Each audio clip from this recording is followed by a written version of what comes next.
Hello mga ka-Drisec. So time check. Ang oras na ba? Tingnan natin yung oras.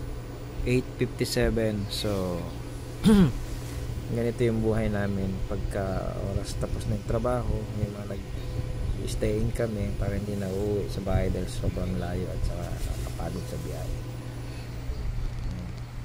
Kanya-kanya kami yung pwesto. Kasama ko tulog na. Yan ang buhay. So dito lang kami. May puno doon sa loob. So dito kami sa labas. Maganda ng pwesto. Ay, natulog ka na? Bakit? Dating na yung mami mo magbubuhat ng painting at saka ano, Mama Mary. Sige. Still. Sige, tawagin mo ako pag ano. Padating na daw siya eh. Punta ka na dito. Asan yung Mama Mary? Ay, dito sa may bar. Tulog siya kasi natawag. Meron daw bubuhatin. Ako wala nang gagawin. So dito sa pahinga. Higa na. Bukas another duty na naman. So salamat sa Panginoon na nakaraos sa buong hapon.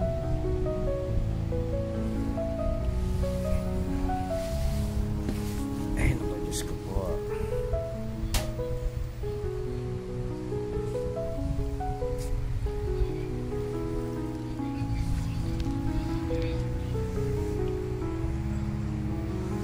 Hello, may suka pa. Oh, suka. Sarap yan sa perito.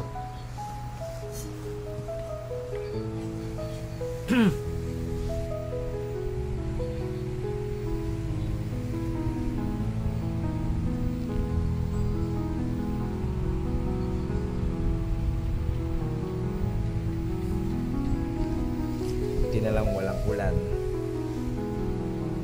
Umulan para lamang kami basang sisiw. So meron naman akong tulugan doon, isa pa. Doon dumating na yung aming subida bag. Doon ako tutulog sa subida pagka umulan. Maluwag doon eh. So electric fan lang kailangan doon.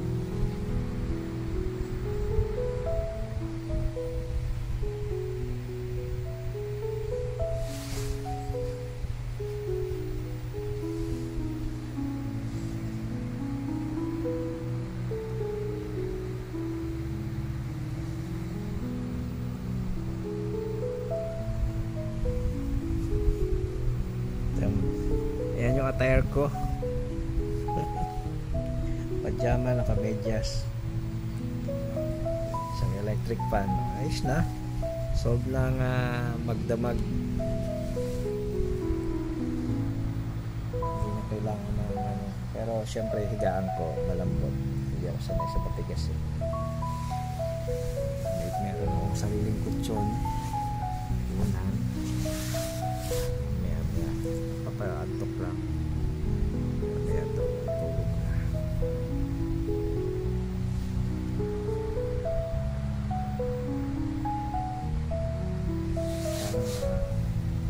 Ako'y nagugutom.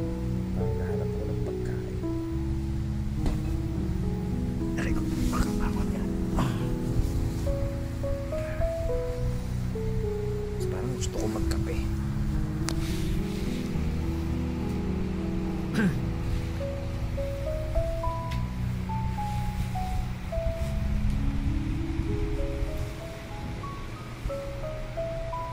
Tuloy yan higaan ko, pero wala naman yung isang kasama ko, kaya dito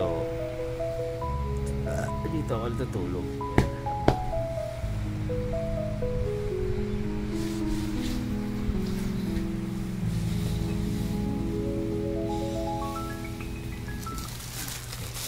May tinapay pa.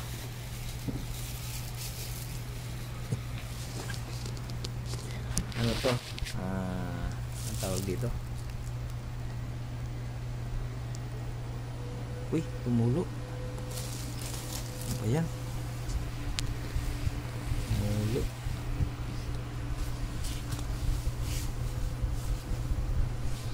Tamis eh. Sukal.